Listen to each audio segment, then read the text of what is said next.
ছাগলকাণ্ডে আলোচিত গ্রেপ্তার মতিউর ও তার স্ত্রীকে যে কোনো সময় তোলা হতে পারে আদালতে। এ নিয়ে আরও জানাতে নিম্ন আদালত থেকে যুক্ত হচ্ছেন সহকর্মী তাইফুর রহমান তুহিন। তুহিন, কখন নাগাদ তাদের আদালতে তোলা হতে পারে?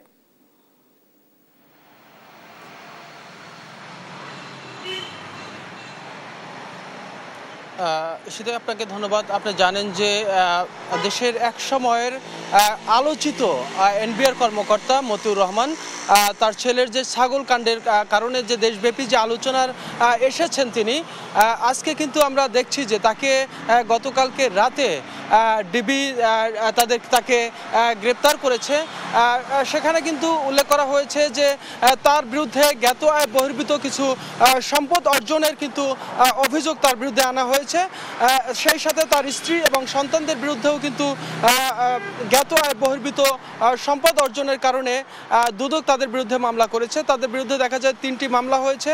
সেই মামলার আলোকে গতকালকে বসুন্ধরা থেকে তাদেরকে গ্রেপ্তার করা হয়েছে, তাকে এবং তার স্ত্রীকে গ্রেপ্তার করা হয়েছে। এই মুহূর্তে তাদেরকে রাখা হয়েছে ডিবি কার্যালয়ে। আমরা যেটি জানতে পেরেছি, আসলে পুলিশের পক্ষ থেকে এখন পর্যন্ত আনুষ্ঠানিকভাবে কোনো তথ্য তারা দেয়নি।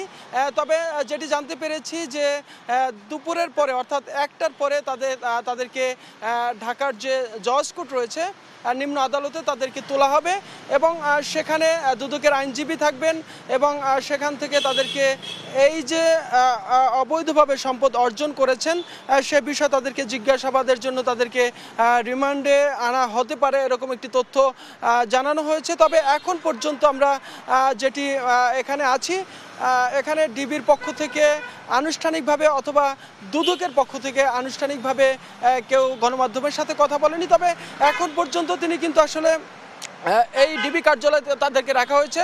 দুপুরের পর নাগাদ তাদেরকে তোলা হবে নিম্ন আদালতে। সেখানে হয়তো আদালতে নেয়ার পরেই আসলে তাদেরকে কয়েকদিনের রিমান্ডে নেওয়া হবে অথবা পরবর্তী জিজ্ঞাসাবাদের পরে কি করা হবে সে বিষয়গুলো আসলে আমরা পরবর্তীতে জানতে পারবো। তো এই ছিল আসলে আমার কাছে সর্বশেষ।